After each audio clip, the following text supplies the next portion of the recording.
Okay, I'm going to call this meeting of the Facilities Committee to order. Mr. Busey, could we have a roll call, please? No big deal. I understand you guys have a meeting. Hang on, Steve, just a second. We're a little bit away, and then we've got a visitor who just popped in. Okay. I just didn't want to get kicked out. Hey, you know what? We. Yeah.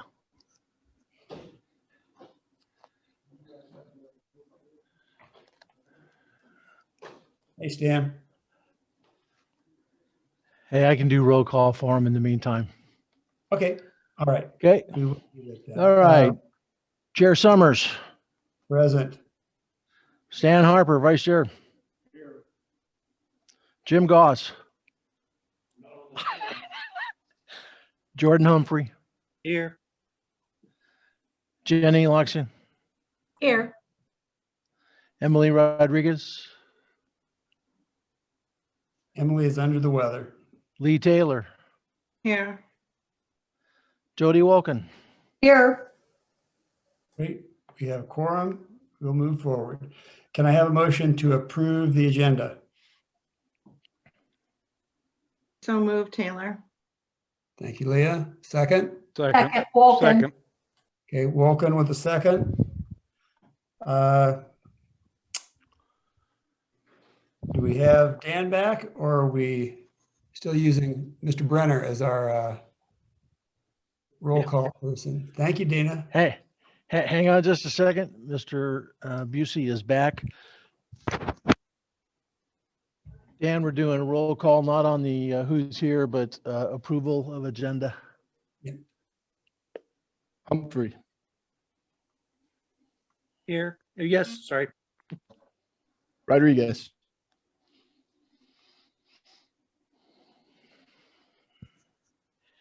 Taylor. Yes. Wilkin. Yes. Goss. Yes. Harper. Yes. Yes. Loxian. Yes. Summers. Yes. Okay, can I have a motion for approval of minutes? So moved, Taylor. Thank you again, Leah. Second? I'll second, Loxian. Auction with the second. Thank you, Jenny. Can I have a roll call? Humphrey. Here. Yes. Taylor. Yes. Wilkin. Yes. Goss. Yes. Harper. Yes.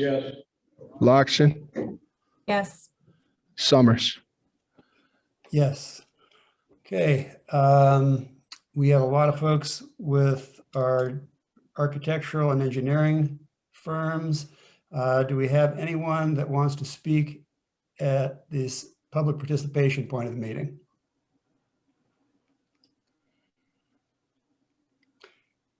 Hearing none, we'll move forward to communications. Does anyone on the committee have communications?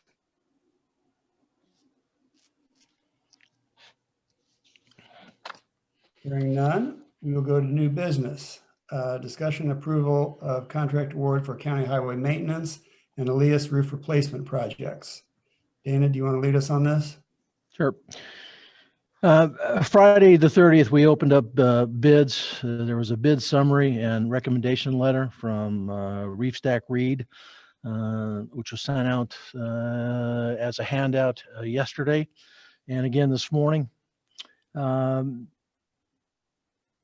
The bid document allowed prospective vendors to bid on one or both of the projects. The low bidder for Elias, which is an asphalt shingle roof replacement, is River City Roofing. Their bid was $299,280. The insurance reimbursement estimate for Elias roof replacement was $268,000 and some change. That is lower than the cost of it. However, we have checked with our insurance folks, and they will cover the difference. They were happy to hear the other portion of the conversation, which is the carrier, the low bidder for county highway, had a bid of $530,000, which is Industrial Service of Illinois out of Mattoon. The insurance reimbursement cost for highway is $661,000. So they got a little savings there of $130,000, some change. We have Chuck Reefstack and Dan Wakefield, architects from Reefstack Reed, on the line with us.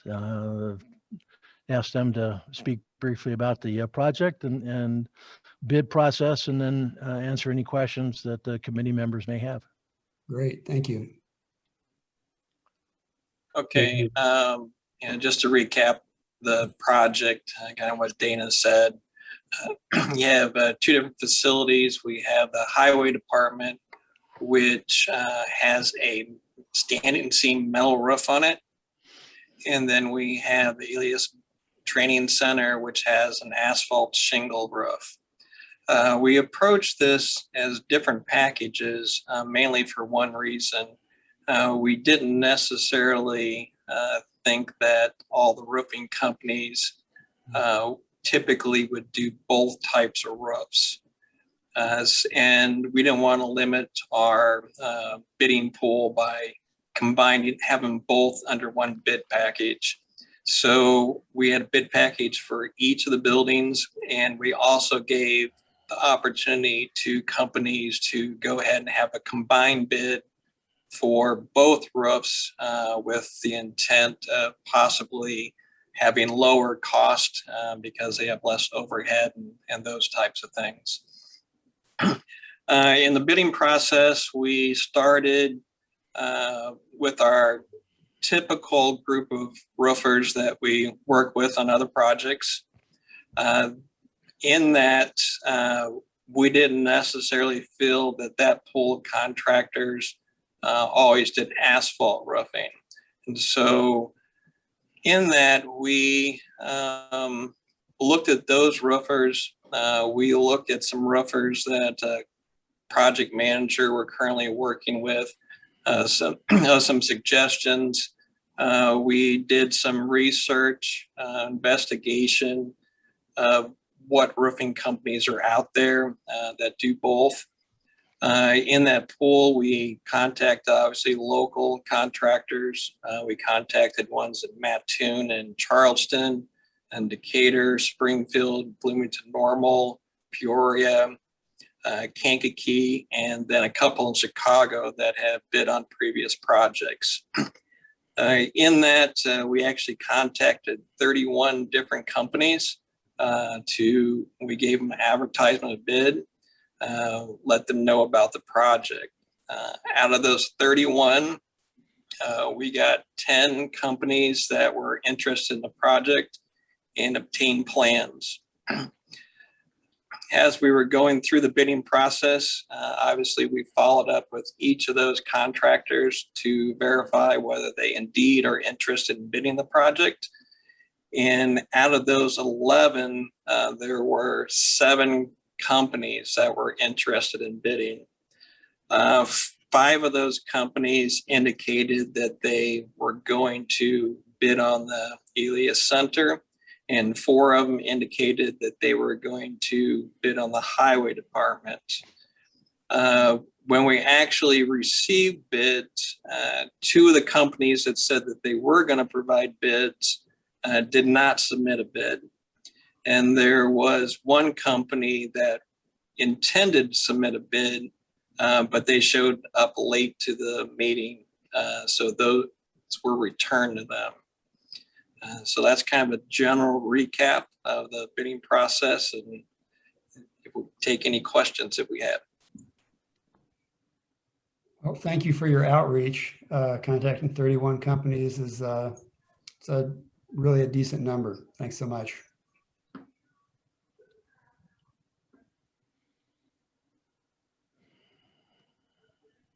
Questions, comments from anybody?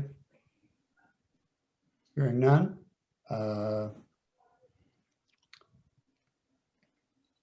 Do I have a motion to approve these 2 companies to do the roof work? So moved, Goss. Thank you, Jim. Second. Taylor. Taylor. Last chance. Any questions or comments from anyone? Hearing none, then Dan, can we have a roll call, please? Humphrey, Yes. Taylor, Yes. Woken, Yes. Goss, Yes. Harper, Yes. Loxton, Yes. Summers. Yes. Motion carries. Okay, let's move on to point B, discussion approval, of hail damage, HVAC equipment replacement project bid. Dana? Okay. First off, Chuck, Dan, thank you very much. Dan, great narrative. You guys can back out now if you want. You don't, or you can stay and listen to the rest of them. Up to you. Thank you. But thank you very much. Appreciate it. Okay. Bid specifications, documents, and drawings were provided in the meeting packet. The project consists of replacement hail damage of rooftop equipment at Brookins, JDC, Courthouse, and Metcad. Additionally, project will purchase and install hail guards on all HVAC equipment currently without. Upon approval of this bid package tonight, it'll be posted on GHR's website. It'll be posted on the county's website. Ads are scheduled to start Saturday and Sunday in the News Gazette for the next 3 weeks.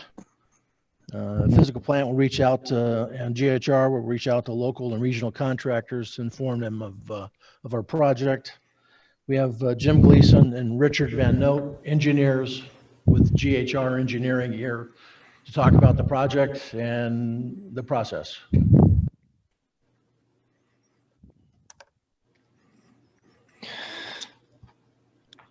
Okay, Richard, you're up. All right, as Dana discussed, this project revolved around the hail damage that occurred at numerous county sites.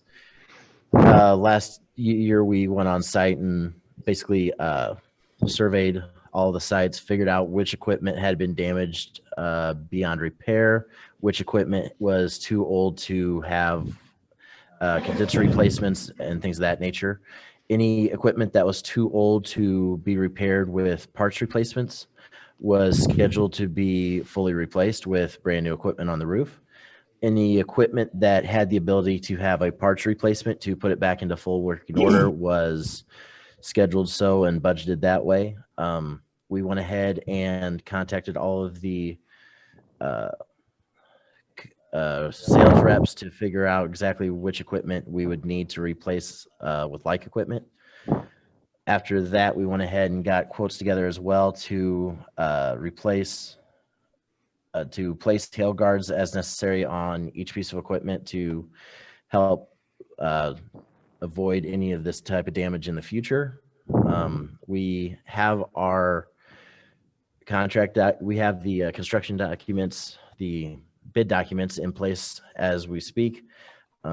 As of tomorrow, once these documents officially hit the streets, we will go ahead and start contacting all of the contractors that we have normal relationships with, and we will go ahead and search out anybody else that we can to make sure that we hit as many people as we can. We already have this. We have this basically set to where we can contact some minority and female contractors as well, with hopes that they might be able to provide services as necessary. Highly unlikely that they will be prime contractors just based upon the availability of those type of contractors in the area, but hopes is that we can go ahead and pick up minority and female representation as subcontractors or suppliers to the project. Great. Either Richard or Jim, approximately how many of the units were at the point where you were not able to get parts and they were going to have to be replaced? I'm just curious what the percentage was of that. Taking a look at it off the top of my head, probably somewhere in the neighborhood of 80% of the units were needing to be replaced fully. A lot of the rooftop units, especially on top of Brookins, were of an age that we couldn't move forward with just parts replacements. So we went ahead and moved forward with a whole rooftop unit replacement. There was a few units on a couple of the other buildings that allowed for us to, especially units that were simply outdoor condensing units. Those units allowed for us to go ahead and do strictly coil replacements, fan motor replacements, and hail guard installation. But in a lot of the cases, we ended up having to go with full unit replacements. Thank you very much. Good to know. Anybody else have any questions of either of these gentlemen? Jim, your voice is still okay, I'm assuming. I think I did hear you early. All well? It is. All It right. is. I think I've mastered the microphone here. Okay, well, I'm not hearing any other questions or comments from anyone. Let's thank you for the work, and we'll see how many people we can line up. Maybe we can get some minority contractors in. That would be great. Let's move on to point C, discussion and approval of courthouse asphalt shingle replacement project bid documents. And this is Bailey Edwards Architecture. Steve, we need to vote on Oh. approving. Sorry. My bad, sorry. All right, let's have a roll call, please, then. Sorry. We have approval, not just discussion. Thank you. B. Yeah, did we have a second on that? I think it was Taylor. Okay, Thank you.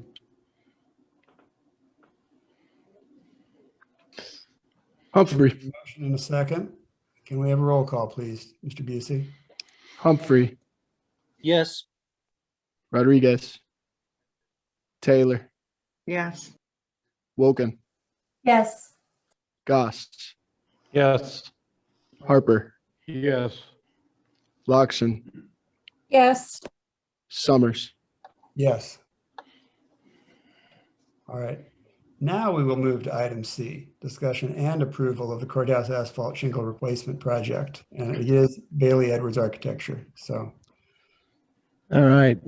Bid specifications, documents, drawings were provided in the meeting packet. The project consists roughly the following work: removal of existing asphalt shingles and underlayment completely down to the roof deck. That's on both buildings. That's the old courthouse as well as the addition. Remove existing flashing and copings where indicated. Install roof underlayment, ice water shield, asphalt shingle system, metal flashing and coping, and replace any of the damaged copper copings or valleys. So it's a lot. It's up high. It's not your average roofer will be doing this project. Upon approval of the bids, we plan to post them tomorrow on both Bailey Edwards site as well as the county's website. Ads are scheduled to run the next 3 weekends, Saturday, Sunday, providing we get approval. Bailey Edwards and the physical plant will reach out to local contractors and regional contractors to inform them of the project. And our bid opening is scheduled for June 4th of this year. We've got Carlos Molly and Todd Higginbottom here from Bailey Edwards. So guys, whoever would like to talk and give us a little more information and be available for questions. Great.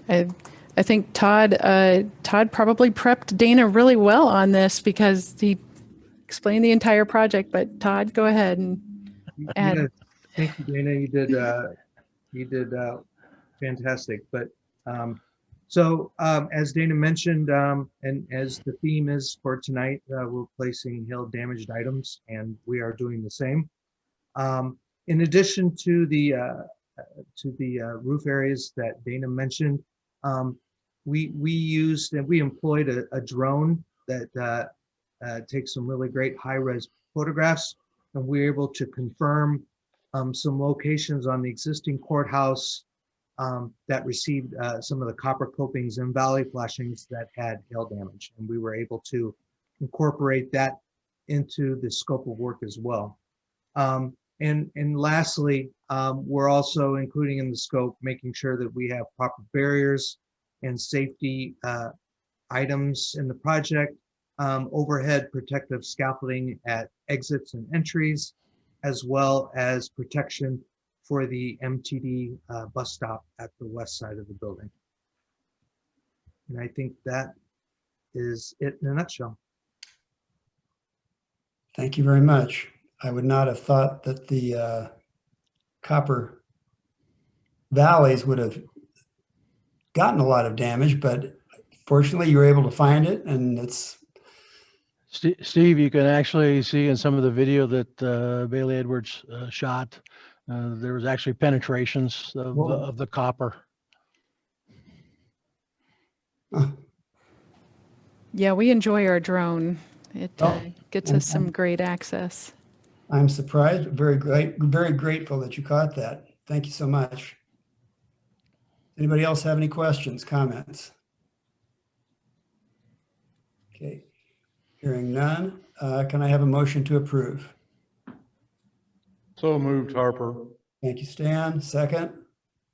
Second, Taylor. Thank you, Laura. Have a motion and a second. Mr. Busey, can we have another roll call, please? Humphrey, Yes. Taylor, Yes. Wilkin, Yes. Goss, Yes. Harper, Yes. Loxton, Yes. Summers. Yes. Right, motion passes. Moving on to item D, discussion and approval of the Hope Jail HVAC replacement project bid documents. Okay. Back to Mr. Gleason. Carla and Todd, thank you so much for tuning in tonight. I appreciate it. Thank you very much, everyone. Thank you. Talking to you. Thank you. Good night. This project is a satellite jail HVAC project with GHR Engineering. Bid specs, documents, drawings, again, were provided in the meeting packet. Project consists of removal of 4 air handlers, units, and associated air-cooled condensing units. 4 new air handlers will be installed basically in the same location. 2 new air-cooled chillers will be installed on the roof. High efficiency boilers, the existing ones will be removed and replaced with high efficiency condensing boilers. A new mechanical penthouse will be constructed for the new equipment. Installation of a new control valves be provided by a controls contractor that is currently providing control systems for us, or BAS systems for us. Upon your approval, bids will be posted tomorrow on the website and GHR's. Ads will be scheduled to run over the next 3 weeks, Saturdays and Sundays again.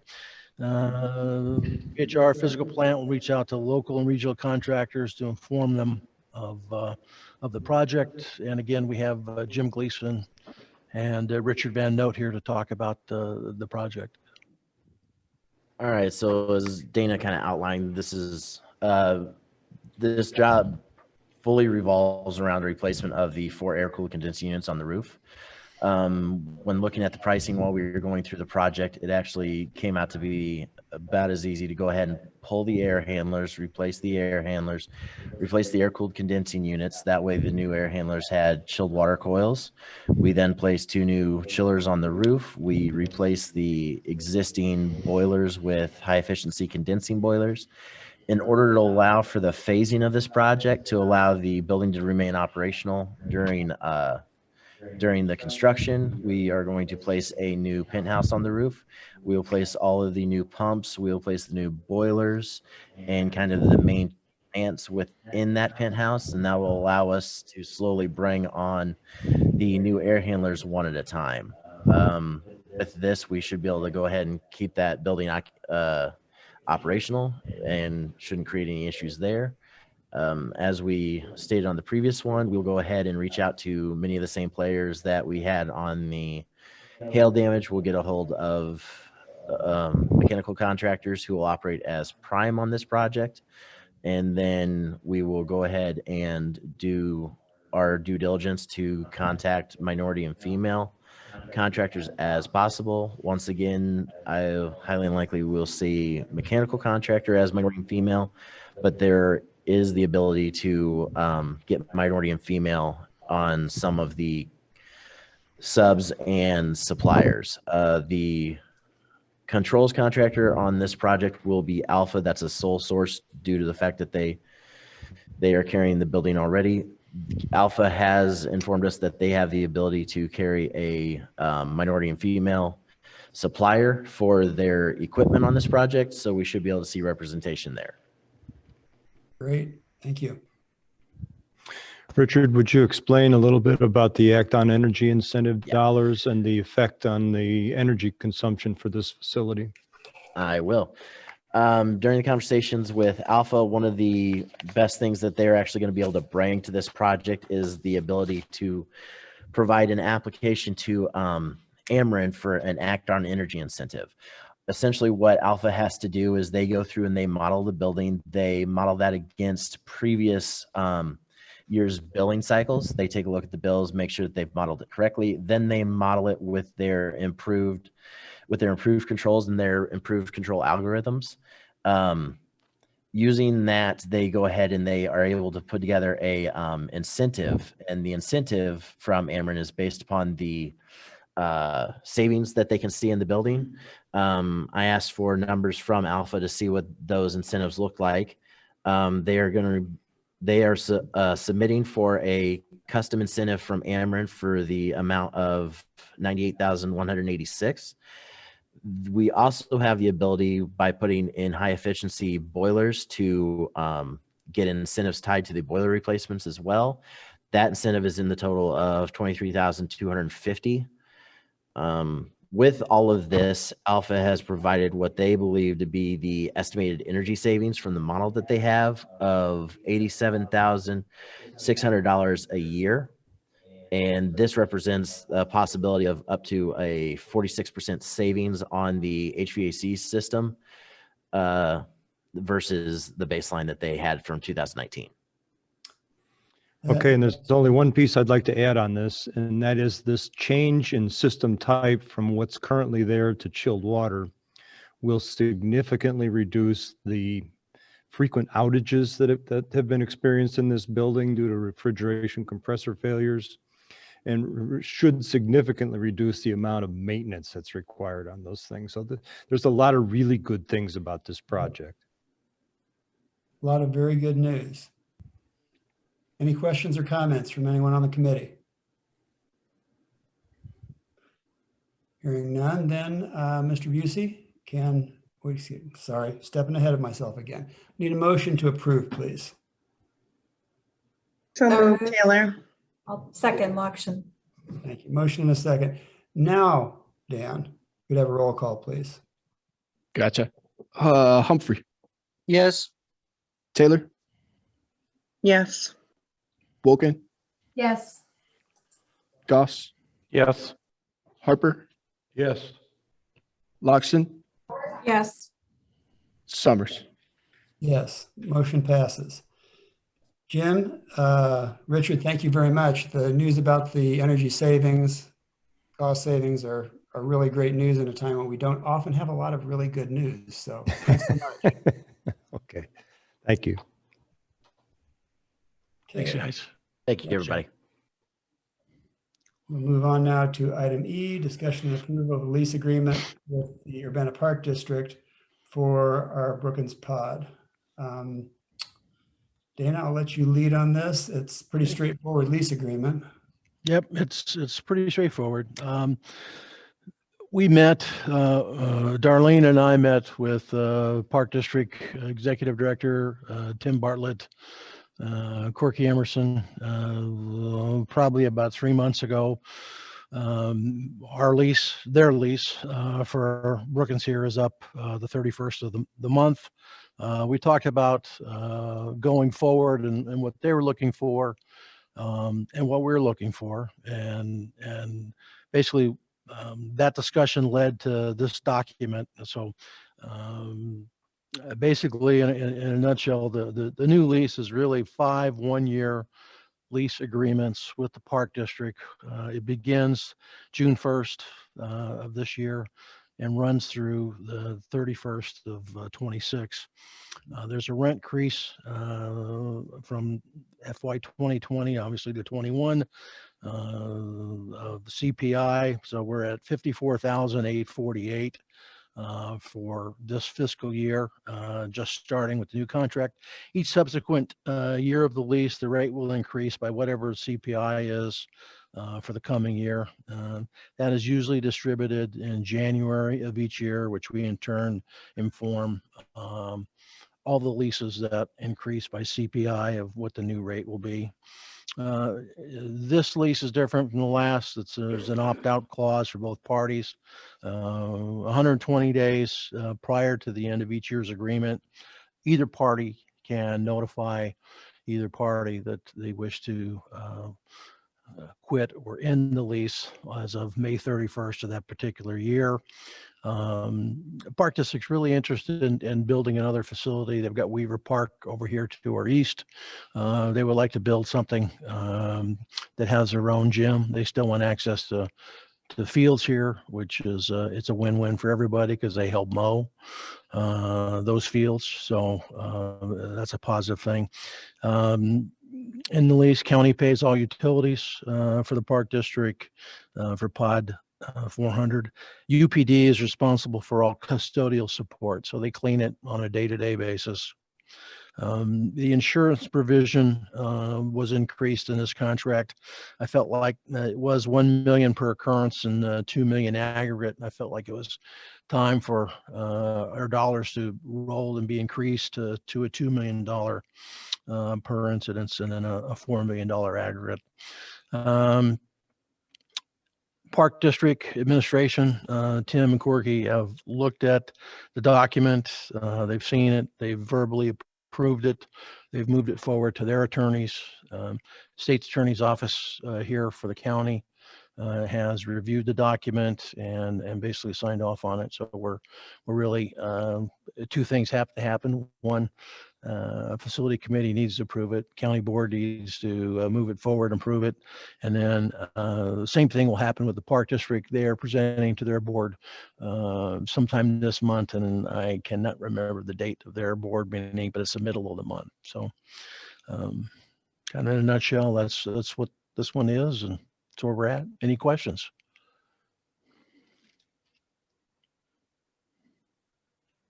Folks, not hearing any. Can I have a motion to approve this lease agreement? So Moved, Goss. Oh, second, Taylor. Thank you, Leo. Motion in a second. Mr. Busey, one more roll call, please. Humphrey, Yes. Taylor, Yes. Woken, Yes. Goss, Yes. Harper, Yes. Loxton, Yes. Summers. Yes.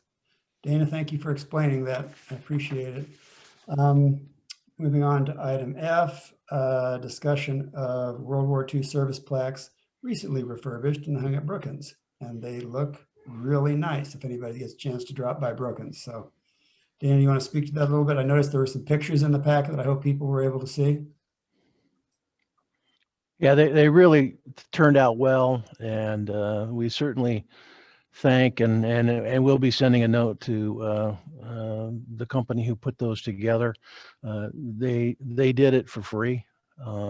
We did pay for the sign that kind of identifies what both plaques are with some message, giving a little history of both plaques. I think we somewhere in the neighborhood of about $400. So they really did a wonderful job in putting the plaques together, and our guys hung them and put in a couple lights. Like to try to find a couple more lights for the other plaque on the other side. But if you get a chance, stop by and take a look. Got a lot of positive comments from folks who just visiting and walking through. But it's they look great. So. Yep. By all means, I'd recommend people come by and take a look at them. They did really turn out very nicely. Moving on to other business. I have no other business. Does anyone else on the committee have anything they'd like to bring forward at this point? Dana? I got one thing. I included it as a handout. It's titled just Physical Plant Maintenance Construction Projects, May 1, 2020 through April 30th of 2021. I was asked by the county executive to put together a list of basically projects and things that were accomplished over the past year. And after doing so, I just felt, well, maybe it's a good thing to share it with the facility committee to kind of give you an idea what all of our folks do. We've got 10 maintenance staff members and 12 custodians who work hard on an annual basis to keep our buildings running and clean and hopefully COVID free. So I share that with you just as, you know, something to look through, but we're pretty busy over here. Well, I know this has been a challenging time with COVID for you. I know the struggles you've had in terms of trying to work with making sure that the facility was cleaned off and safe for people to be in here. And I appreciate all the work that you guys have done. It's work that you're not used to doing, and on top of the other work that you had. So again. Yeah, our custodial staff have just done a fantastic job of staying up on it and hitting all the touch points. And we do use the electrostatic sprayers. We were spraying daily. Now we're down to once or twice a week. Just kind of CDC's backed off on some of the touch issues. So we're just being diligent and trying to keep everybody safe. So. Okay, I see that Mr. Harper has his hand raised. Stan, you had something you wanted to add to? Yeah. Did we get our jail doors shut? I think that, Maybe Dana, I got an email from Dustin. yeah, Our jail doors came open again. Oh, yeah. I think that's been resolved. Yeah. Yeah. That's, Yeah, I give you a little background on that. Yesterday, late in the day, they were having a problem with the elevator door, and that's connected to their panel and master control. It was late in the day. We sent one of our maintenance guys over, and in the process of trying to change out the actual button that they push for that door, that panel is old, antiquated. It's it's a mess. There are wires you can't see underneath, and when you pull a button, which is by itself basically, you pull it straight out. If it touches the side or touches the bare wire, it has the ability to short out the board, and then you have to reboot the whole board. We don't believe that it could happen, yes, but I don't believe yesterday all of the doors opened up. Lights came on, yes, the panel was activated and needed to be rebooted. And it desperately needs to be replaced at some time or shut that building down, because it's a giant problem waiting to happen. Dustin is accurate. You know, it's an issue when the panel has gone down twice in the last 3 years. We've had to fly a gentleman out from a company in California who actually was involved in the installation and worked for a different company at the time. He's doing the same kind of work. You know, it cost whatever it costs, you know, $5,000 to $10,000 for 2 trips to get the panel up and running. But we can't get parts to the thing anymore. I mean, we've scrounged and bought enough to, you know, to limp through and help us. But I mean, Dustin is correct that it's a giant problem waiting to pop its head up at some point in time. So it is up and working today. The folks over there certainly are nervous about it. We counsel them not to push the button more than once. That sometimes it routine to hit it again. Sometimes you know, you go into an elevator and what do? How many times did you hit that button? You know, the button remembers, unfortunately, on this panel how many times, and it's a problem. So a new system is really necessary, kind of what we did at at both JDC and the courthouse. But I'm not sure it's an investment you want to make at the downtown jail, but that's a discussion that needs to happen. So, Well, and in that same vein, I've talked with several members of the committee in terms of a jail tour. I've talked with Dustin about it. To say I've dropped off a little bit on that. I will be in the process of contacting people later this week, and hopefully I can get a time set up with Dustin when we can do some tours of the jail. We have some new members that are not familiar with it, and some that it's been a while since they've been there. But we certainly need to be aware of the conditions there and try and look towards some kind of a solution in some way, and sooner better rather than later. I mean, it's not going to last forever. The roof's not going to last forever. Okay, I have no officers report. Our next meeting will be June 8th. Designation of items to be placed on consent would be items 6A and 6E. And if no one has any further business, I will adjourn this meeting. Thank you, folks. thanks, everybody. Appreciate your everyone. time.